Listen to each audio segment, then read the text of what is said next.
Welcome to our channel unique learning lab. দেখো আজকে তোমাদের সামনে নিয়ে এসেছি ক্লাস 8 গণিত বিষয়ের কোষে দেখি 10.2। কোষে দেখি 10.2 এর আজকে তোমাদের আমি করাবো 6, 7, 8 এবং 9 নম্বর দাগের অঙ্ক।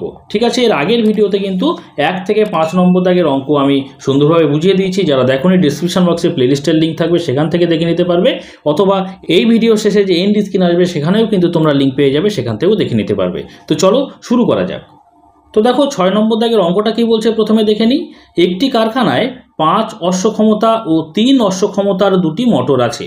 5 অশ্ব ক্ষমতার মোটরটি 8 ঘন্টা চালালে 20 একক বিদ্যুৎ খরচ হয়। 3 অশ্ব ক্ষমতার মোটরটি 10 ঘন্টা চালালে কত একক বিদ্যুৎ খরচ হবে ত্রৈরাশিক পদ্ধতিতে হিসাব করি। তো দেখো প্রথমে আমাদের, তোমরা আগের ভিডিওতে তোমরা দেখে নিয়েছো, আমাদের প্রথম বিষয়বস্তু কি না, প্রথমে আমাদের কি কি বিষয় এখানে রয়েছে সেগুলো আগে নির্বাচন করতে হবে। তো তোমরা দেখতে পাচ্ছ প্রথমেই আছে মোটরের যে ক্ষমতা, সেইটা হচ্ছে প্রথম একটা বিষয়, সেটা কি একক অশ্ব ক্ষমতা। এবং তারপরে দেখো যে বিদ্যুৎ খরচের পরিমাণ, সেটা তার একক কি না 20 একক বিদ্যুৎ খরচ হচ্ছে। ঠিক আছে, এবং সময় দেখো 10 ঘন্টা। ঠিক আছে, এখানে তার একক হচ্ছে ঘন্টা। এবার দেখো কোনটা আমরা ডান দিকে রাখবো। তোমরা দেখতে পাচ্ছ যে এখানে জানতে চেয়েছে 3 অশ্ব ক্ষমতার মোটরটি 10 ঘন্টা চালালে কত একক বিদ্যুৎ খরচ হয়। তাহলে কত একক বিদ্যুৎ অর্থাৎ বিদ্যুতের পরিমাণ, সেটা কিন্তু আমরা ডান দিকে রাখবো, যেহেতু এটা জানতে চেয়েছে। ঠিক আছে, তো চলো অঙ্কটা এবার আমরা করি। তো দেখো তোমরা ভিডিওর ওপরেই দেখতে পাচ্ছ অঙ্কটা লেখা আছে। তো সেখানে আমরা গণিতের ভাষায় সমস্যাটি হলো বলে লিখে আমরা যে যে বিষয়গুলো আছে সেগুলো নির্বাচন করব বা লিখে ফেলবো, এবং ডান দিকে রাখবো বিদ্যুৎ খরচ। ঠিক আছে, তাহলে ডান দিকেরটা আগেই লিখে ফেলি। দেখো লিখছি বিদ্যুৎ খরচ। এটার একক কি আছে তোমরা দেখতে পাচ্ছ, এটার একক হচ্ছে, কিছু বলা নেই সেজন্য একক হিসেবেই রাখলাম। ঠিক আছে, এটা হচ্ছে প্রথম বিষয়। তারপরে হচ্ছে সময়। সময়ের একক কি আছে ঘন্টা। আচ্ছা, আরেকটা বিষয় কি মোটরের ক্ষমতা, তাই না?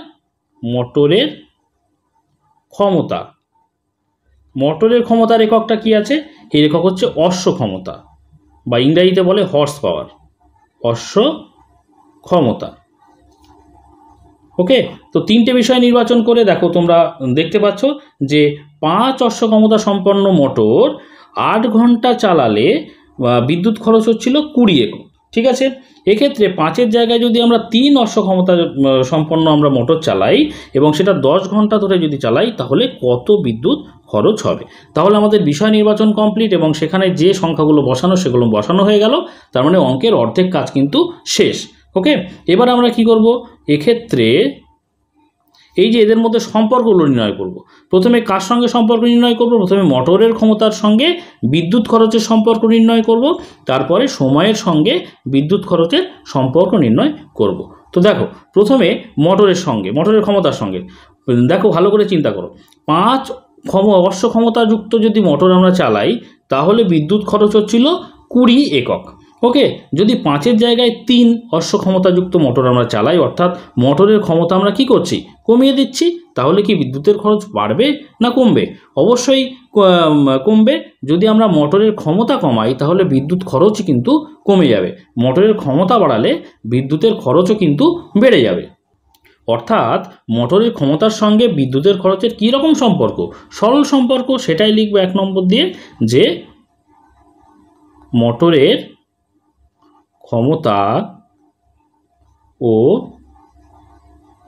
বিদ্যুতের খরচ সরল সমানুপাতিক। ঠিক আছে, প্রথম সম্পর্ক আমরা পেয়ে গেলাম। 2 নম্বর সম্পর্ক কি দেখো, এবারে আমরা সময়ের সঙ্গে বিদ্যুতের খরচ হিসেব করব। দেখো 8 ঘন্টা সময় যদি আমরা মোটর চালাই, তাহলে বিদ্যুতের খরচ হয় কত, 20 একক। যদি 8-এর জায়গায় 10 ঘন্টা চালাই, অর্থাৎ বাড়িয়ে দিই সময়টা, তাহলে বিদ্যুতের খরচ কি হবে, অবশ্যই বেড়ে যাবে।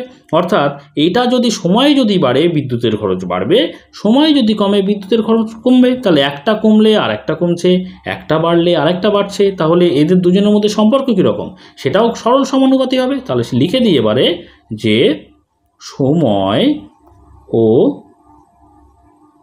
বিদ্যুৎ খরচ কেমন সম্পর্ক, সরল সমানুপাতিক। সরল সমানুপাতিক, তাহলে সম্পর্ক আমাদের নির্ণয় হয়ে গেল। এইবারে দেখো আমাদের এবারে কি দেখো, জিজ্ঞাসার চিহ্নর সঙ্গে আমি আগের ক্লাসেই বলেছিলাম, তোমরা যারা দেখোনি ভিডিওটা দেখে নিও, যে জিজ্ঞাসার চিহ্নর সঙ্গে যে সংখ্যাটা থাকবে সেটা আমরা লিখব। কি লিখব? এটা আমরা চেয়েছে কি বিদ্যুৎ খরচ, তাই না?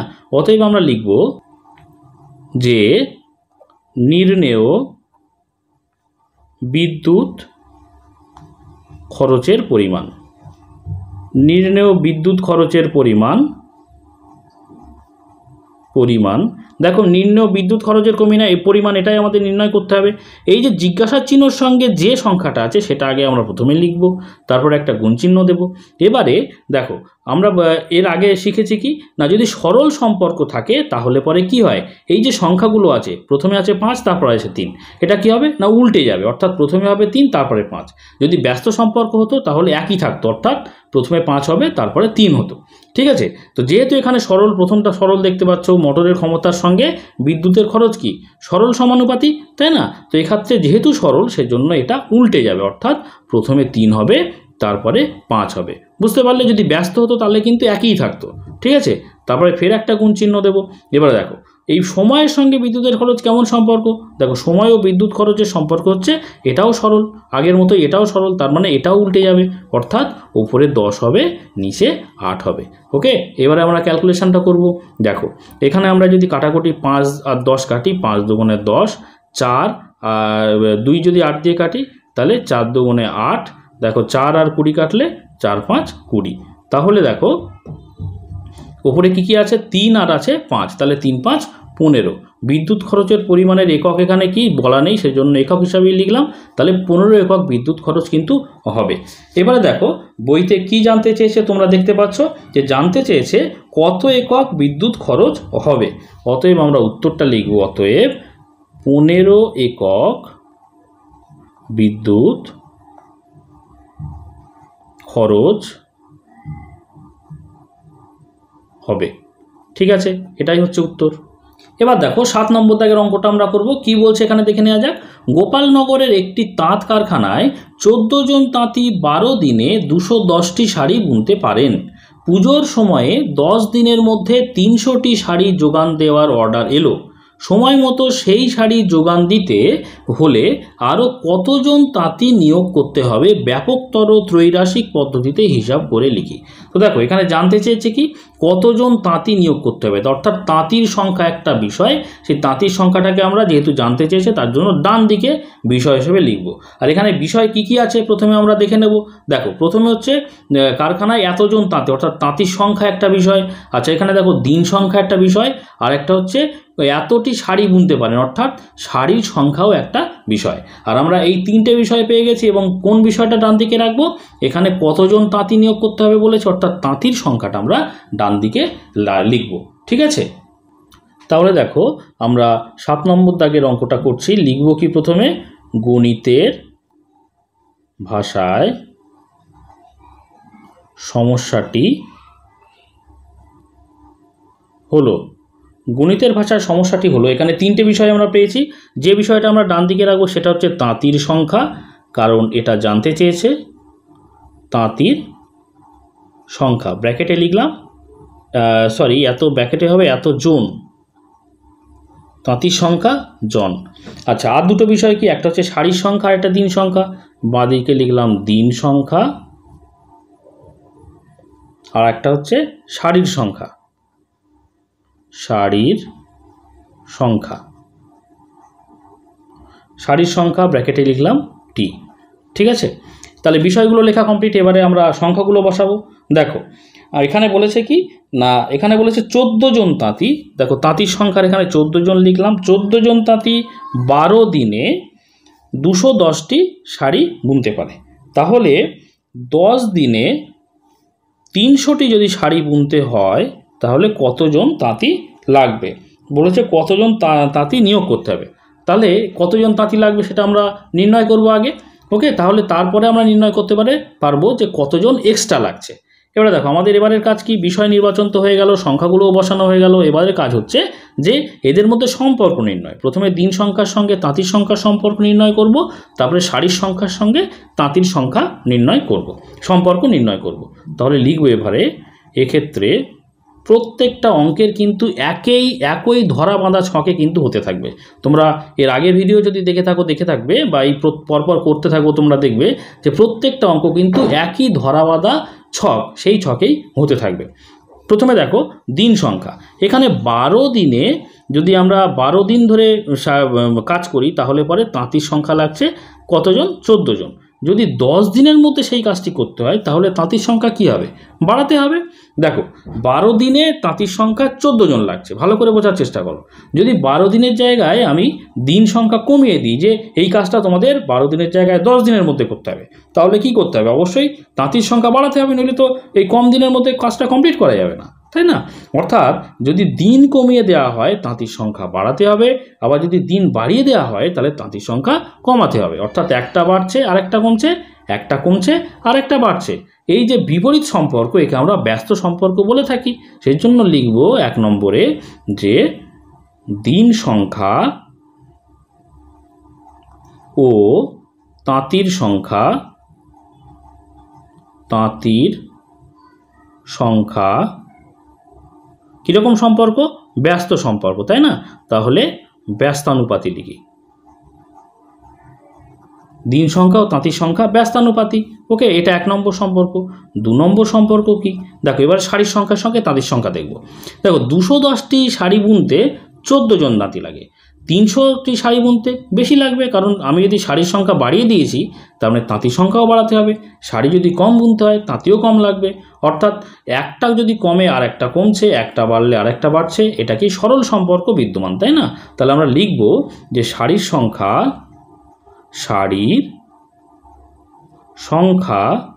ও তাঁতির সংখ্যা, শাড়ির সংখ্যা ও তাঁতির সংখ্যা কীরকম সম্পর্ক? সরল সম্পর্ক, তাই না? সরল সমানুপাতি। তাহলে দুটো সম্পর্ক আমাদের নির্ণয় হয়ে গেল। এবারে আমাদের কাজ কিন্তু কি না, এই যে তাঁতির সংখ্যাটা নির্ণয় করা। তাহলে আমরা লিখব এবার অতএব নির্ণেয় তাঁতির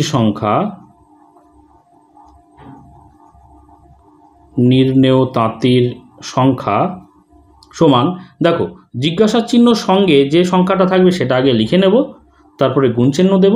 এবারে যদি ব্যস্তানুপাতি হয় তাহলে পরে একই থাকবে, পরপর সংখ্যাটা একই থাকবে। আর সরল সম্পর্ক যদি থাকে বা সরল সমানুপাতি যদি থাকে তাহলে পরে উল্টে যাবে। তাহলে প্রথম দেখো দিন সংখ্যার সঙ্গে তাঁতির সংখ্যা কি? ব্যস্তানুপাতি। তাহলে দিন সংখ্যা কিভাবে আছে? 12 আছে, তারপরে 10 আছে, একই থাকবে ব্যস্তানুপাতির ক্ষেত্রে। তাহলে আগে লিখব 12, তারপরে লিখব 10। এবারে দেখো পরেরটা শাড়ির সংখ্যার সঙ্গে কি সম্পর্ক? সরল সম্পর্ক। সরল সম্পর্কের ক্ষেত্রে উল্টে যাবে। তাহলে দেখো আগে লিখব 300, তারপরে নিচে লিখব 210। ঠিক আছে, এবার আমরা কাটাকুটি করব। দেখো এই শূন্য কেটে দিলাম, এই শূন্য কেটে দিলাম। 3 আর যদি 21 কাটি, 3 7 21। 7 আর যদি 14 কাটি, 7 2 14। তাহলে কত পাচ্ছি? দেখো এখানে পাচ্ছি হচ্ছে 12, আর ওপরে 2 আছে, 12 2 24, তাই না? 24 জন তাঁতি লাগবে। কিন্তু দেখো এখানে 14 জন তো রয়েইছে, তাহলে পরে এক্সট্রা কত লাগবে?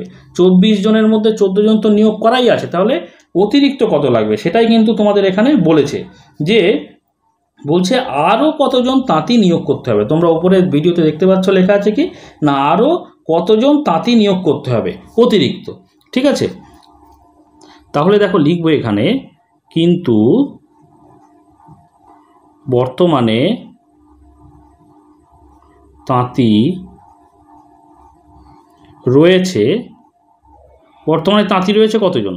বর্তমানে তাঁতি রয়েছে 14 জন। ঠিক আছে, অতএব আরও তাঁতি নিয়োগ করতে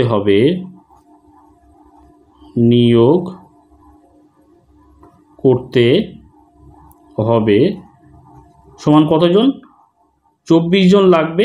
তাহলে 24 লিখলাম, 14 জন আছে, 14 জন বাদ দিয়ে দিলাম, এত জন সমান কত? 10 জন।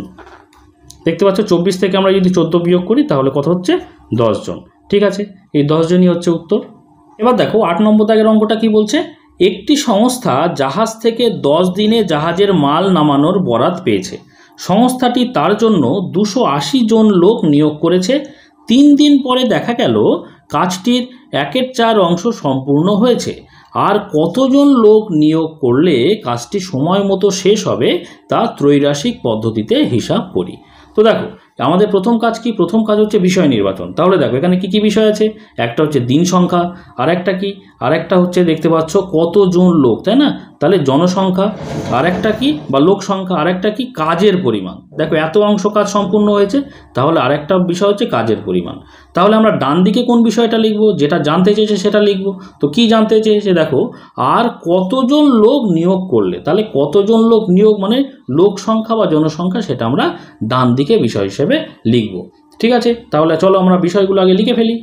তাহলে দেখো আমরা লিখেছি 8 নম্বর দাগের গণিতের ভাষায় সমস্যাটি হলো জানতে চেয়েছে লোক সংখ্যা কত লাগবে। তাহলে লোক সংখ্যাটাকে আমরা ডান দিকে লিখব।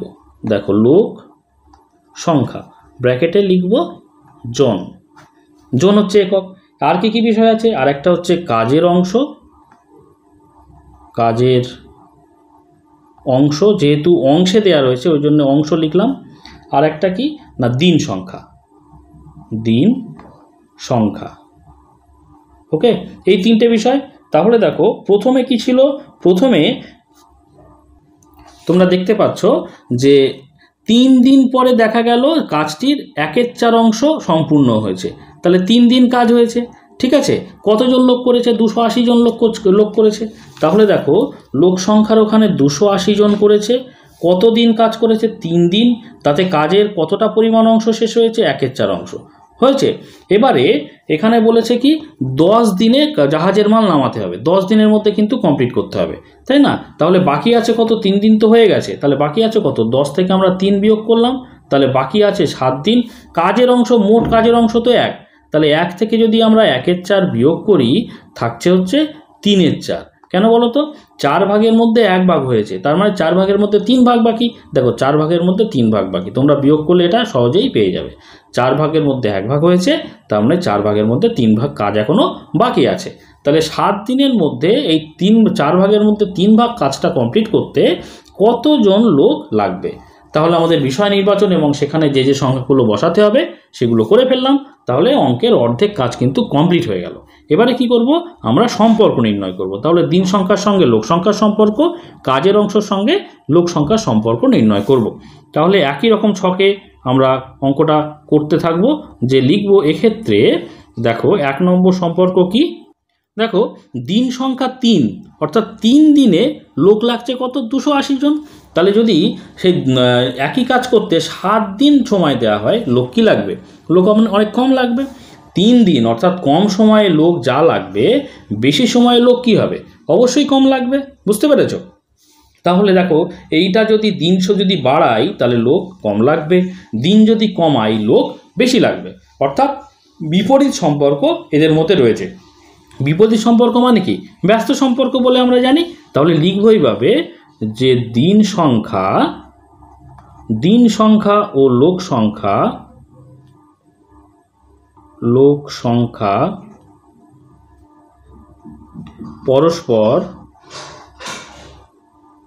পরস্পর ব্যস্তানুপাতিক। ওকে, তাহলে প্রথম সম্পর্ক হয়ে গেল। 2 নম্বর সম্পর্ক দেখো কাজের অংশের সঙ্গে লোক সংখ্যা। দেখো 1/4 অংশ কাজ করতে 280 জন লাগে, তাহলে 4 ভাগের মধ্যে 3 ভাগ। এটা দেখো 4 ভাগের মধ্যে 1 ভাগ ছিল, তাহলে কম কাজের পরিমাণ যদি 280 জন লাগে, কাজের পরিমাণ বেড়ে যাচ্ছে, 4 ভাগের মধ্যে 3 ভাগ করব, তাহলে কি আরও লোক বাড়বে। অর্থাৎ কাজের অংশ যদি বেড়ে যায় লোক বেশি লাগবে, কাজের পরিমাণ যদি কমে যায় তাহলে লোকও কম লাগবে। তাহলে এদের মধ্যে কি সম্পর্ক? সরল সম্পর্ক, বা এদের মধ্যে সম্পর্ক হচ্ছে সরল সমানুপাতিক। তাহলে লিখব কাজের অংশ ও লোক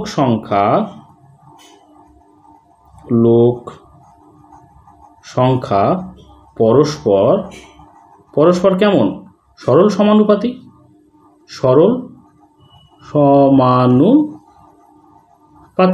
ঠিক আছে, সম্পর্ক আমাদের হয়ে গেল। এবারে তাহলে কি করব? দেখো লোক সংখ্যা আমাদের জানতে চেয়েছে, তাই না? তাহলে লিখব অতএব নির্ণেয় লোক সংখ্যা নির্ণেয় লোক সংখ্যা সমান সুখ সংখ্যা কত। দেখো এখানে আমাদের কি সিস্টেম না কি নিয়ম, আগে যে জিজ্ঞাসা চিহ্নের সঙ্গে যে সংখ্যাটা আছে অর্থাৎ 280 আগে লিখে নেব, তারপরে একটা গুণ চিহ্ন দেবো। এবারে যদি ব্যস্তানুপাতি হয় একই রাখবো, আর সরল সমানুপাতি যদি হয় তাহলে ভগ্নাংশটা উল্টে দেবো, তাই না।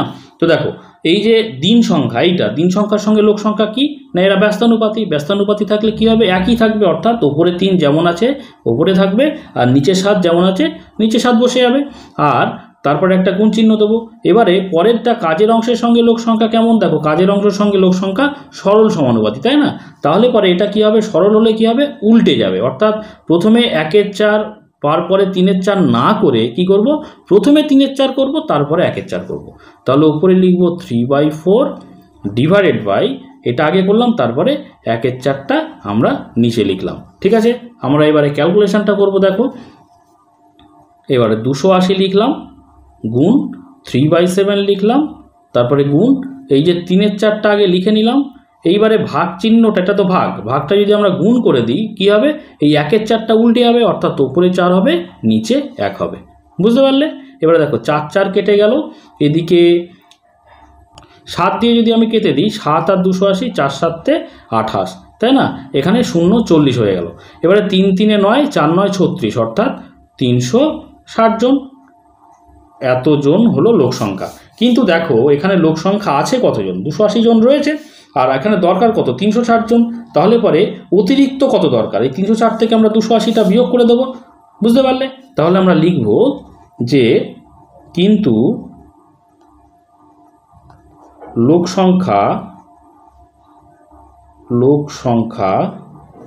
বর্তমানে রয়েছে, লোক সংখ্যা বর্তমানে রয়েছে কতজন, 280 জন।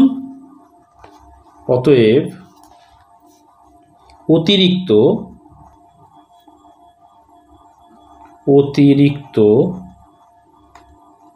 লোক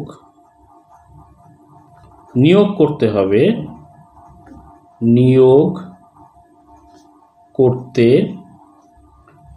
সমান, দেখো 360 জন লাগবে, তার থেকে 280 জন আছে, 280 জন বিয়োগ করে দিই। ঠিক আছে, তাহলে দেখো তাহলে 0 8-এর ক দাও 16, 8 দাও 16, হাতে 1, 2 আর 1 3, তাহলে 80 জন। ঠিক আছে, তাহলে অতিরিক্ত কতজন লোক নিয়োগ করতে হবে, 80 জন, এটাই হচ্ছে উত্তর। এবার দেখো 9 নম্বর দাগের অঙ্কটা কি বলছে দেখে নেওয়া যাক।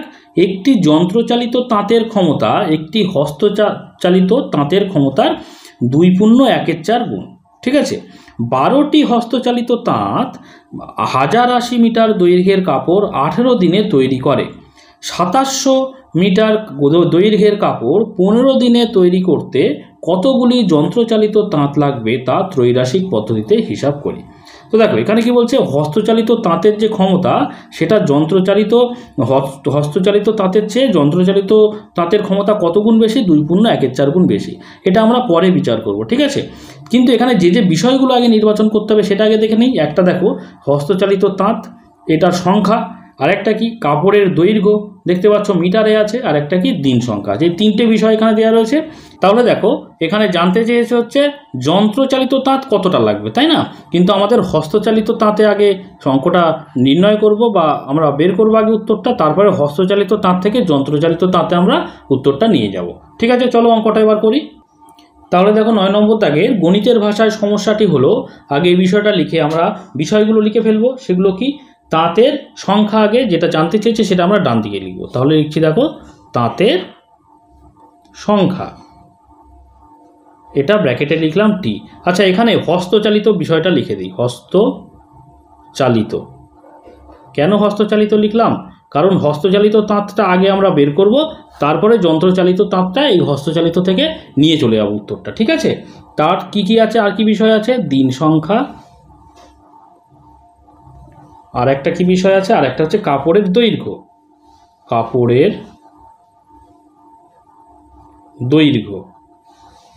কাপড়ের দৈর্ঘ্যটা কি এককে আছে, মিটার এককে আছে, তাহলে ব্র্যাকেটে লিখে দিলাম মিটার। ঠিক আছে, 3টে বিষয় নির্বাচন হয়ে গেল। এবারে দেখো এখানে কি বলছিল যে 12টি হস্তচালিত তাঁত, তাই না, তাহলে হস্তচালিত তাঁতের এখানে 12টি লিখলাম। তারপরে দেখো 1080 মিটার দৈর্ঘ্যের কাপড়, তাহলে এখানে লিখলাম 1080, আর দিন সংখ্যা কতদিন লাগছিল 18 দিন, তাহলে দিন সংখ্যার নিচে লিখলাম 18। এবারে দেখো 2700 মিটার দৈর্ঘ্যের কাপড়, তাহলে কাপড়ের দৈর্ঘ্য এখানে লিখলাম 2700। আচ্ছা 15 দিনে, তাহলে দিন সংখ্যার এখানে লিখলাম 15, কতটি বা কতটা হস্তচালিত তাঁতের প্রয়োজন হবে সেটা আমরা জিজ্ঞাসা চিহ্ন দিয়ে দিলাম। তাহলে দেখো বিষয় নির্বাচন হয়ে গেল, সংখ্যাগুলো পুট করে দিলাম। এবারে আমরা হস্তচালিত তাঁত কটা লাগবে সেটা আমরা নির্ণয় করি। তাহলে লিখব প্রথমে, এরপরে আমরা লিখব যে এক্ষেত্রে যে আমাদের সম্পর্ক নির্ণয় করব, দেখো কাপড়ের দৈর্ঘ্যের সঙ্গে হস্তচালিত তাঁতের সম্পর্ক নির্ণয় করব, তারপরে দিন সংখ্যার সঙ্গে হস্তচালিত তাঁতের সম্পর্ক নির্ণয় করব। তাহলে দেখো প্রথমে কাপড়ের দৈর্ঘ্যের সঙ্গে, তো কাপড়ের দৈর্ঘ্য যদি 1080 হয়, হস্তচালিত তাঁত লাগছিল কটা? 12টা। যদি কাপড়ের দৈর্ঘ্য বেড়ে যায়, দেখো এত মিটার কাপড়ে যদি আমরা করতে চাই তাহলে পরে কি হস্তচালিত তাঁতের সংখ্যা আরও বাড়াতে হবে। কাপড় যদি বেড়ে যায় তাঁতের সংখ্যাও বাড়াতে হবে, কাপড় যদি কমে যায় তাঁতের সংখ্যা কম লাগবে। তাহলে একটা বাড়লে আর একটা বাড়ছে, একটা কমলে আর একটা কমছে, মানে কি এদের মধ্যে সরল সম্পর্ক বিদ্যমান, তাই না? তাহলে 1 নম্বর লিখছি কাপড়ের দৈর্ঘ্য, দেখো লিখছি কাপড়ের দৈর্ঘ্য ও হস্তচালিত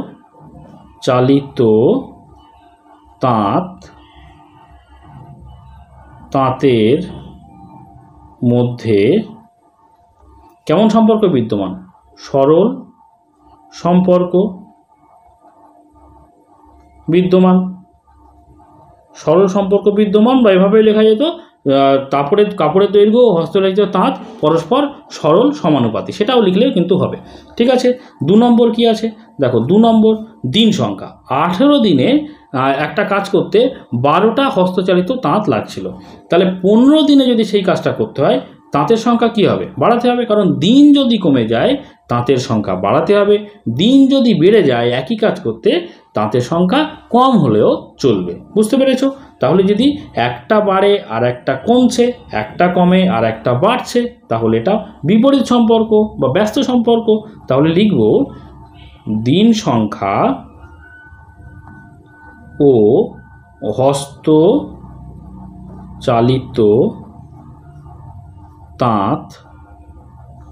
তাঁতের সংখ্যা পরস্পর ব্যস্তানুপাতি, বা এদের মধ্যে ব্যস্ত সম্পর্ক বিদ্যমান, এটা লিখলেও হতো। বুঝতে পেরেছো? তাহলে দেখো সম্পর্ক নির্ণয় হয়ে গেল।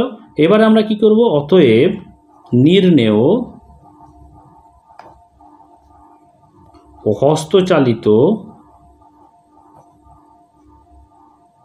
হস্তচালিত তাঁতের সংখ্যা, নির্ণেয় হস্তচালিত তাঁতের সংখ্যা, সেটা আমরা নির্ণয় করব। তাহলে এই যে জিজ্ঞাসা চিহ্নর সঙ্গে যে সংখ্যাটা আছে অর্থাৎ 12, সেটাকে আমরা এখানে লিখলাম, তারপর একটা গুণ চিহ্ন দিলাম। তারপরে কি করব? দেখো প্রথমে কাপড়ের দৈর্ঘ্যের সঙ্গে, দেখো কাপড়ের দৈর্ঘ্যের সঙ্গে হস্তচালিত তাঁতের কি সম্পর্ক? সরল সম্পর্ক। আর সরল সম্পর্ক থাকলে আমরা জানি যে বিষয়টা উল্টে যায়, অর্থাৎ আগে 2700 লিখব, 2700কে উপরে লিখব, নিচে লিখব 1080। সরল সম্পর্ক থাকলে উল্টে যায়, ব্যস্ত থাকলে একই থাকে। আর পরেরটা দেখো দিন সংখ্যার সঙ্গে হস্তচালিত তাঁতের সংখ্যা কি না, এখানে ব্যস্ত অনুপাতি, তাই না? ব্যস্ত মানে একই থাকবে, অর্থাৎ উপরে 18 যেমনটি আছে তেমনটি থাকবে, নিচে 15 বসিয়ে দেব, হয়ে গেল। এবারে আমরা ক্যালকুলেশনটা করব। দেখো এখানে যদি আমরা 3 দিয়ে কাটি, দেখো 3 6 18, এখানে 3 দিয়ে কাটলে 3 3 9, 1 18, 3 6 18, শূন্য করতে 0, এখানে একটা শূন্য আগে কেটে দিলেই ভালো হতো। দেখো কেটে দিলাম, 6 6 কত? 36। আচ্ছা এখানে দেখো 6 2 12, তাই না? এবারে দেখো 15 দিয়ে যদি কাটি, 5 দিয়ে কাটলে 3 5 15, 5 দিয়ে কাটলে এখানে 0 আছে, 5 দিয়ে কেটে যাবে, 5 দিয়ে কাটলে 5 5 25, 26 27, 2 20, 4 5 20। আবার দেখো 3 দিয়ে কাটলে 3 1 3, 2 24, 3 8 24। ঠিক আছে, তো কত হচ্ছে? ওপরে দেখো রয়েছে 2 আর 18, তার মানে 18 2 কত? 36টি। তাহলে তাঁতের সংখ্যা অর্থাৎ হস্তচালিত তাঁতের সংখ্যা কত পেলাম? 36টি পেলাম। এইবারে বইতে এখানে বলেছিল দেখো যে একটি যন্ত্রচালিত তাঁতের ক্ষমতা একটি হস্তচালিত তাঁতের ক্ষমতার 2.1/4 গুণ।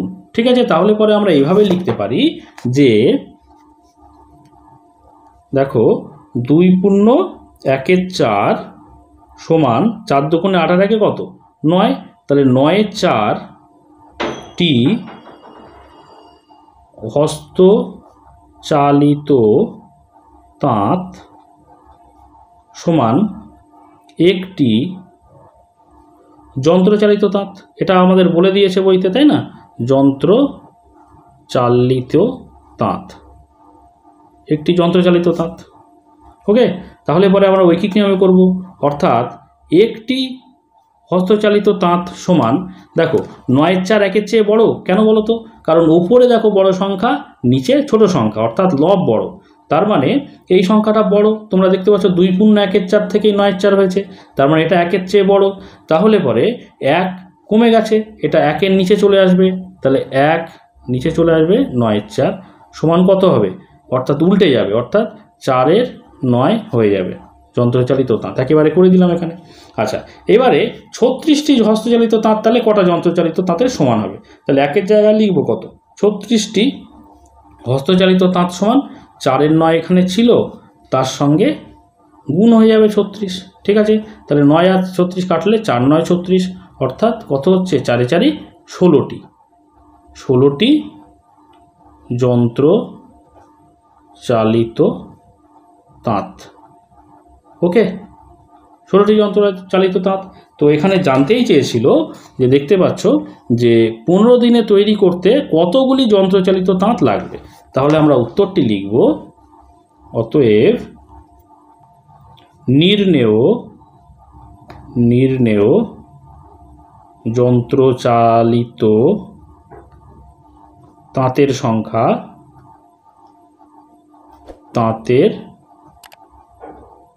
সংখ্যা সমান কতটি পেলাম? 16টি। ওকে, এটা হচ্ছে উত্তর। তো আজকে এই পর্যন্ত। যদি কোথাও বুঝতে অসুবিধা থাকে আরেকবার দেখে নাও, নিশ্চয়ই তোমরা বুঝতে পারবে। এর পরের ভিডিওতে আমরা কোষে দেখি 10.2 যে বাকি অঙ্কগুলো আছে 10 11 12 13 এইগুলো কিন্তু আমরা পরপর করতে থাকবো। যারা ভিডিওগুলো পেতে চাও অবশ্যই আজকে চ্যানেলে নতুন হয়ে থাকলে চ্যানেলটিকে সাবস্ক্রাইব করে নিয়ে পাশে থাকা বেল আইকনটিকে প্রেস করে নোটিফিকেশান অল করে রাখবে, যাতে করে সমস্ত ভিডিওর নোটিফিকেশান সবার আগে পেয়ে যাও। আর আজকের ভিডিওটি যদি ভালো লাগে অবশ্যই একটা লাইক করো, কমেন্ট করো, শেয়ার করো। আর শেষ পর্যন্ত ভিডিওটি দেখার জন্য সকলকে অসংখ্য ধন্যবাদ।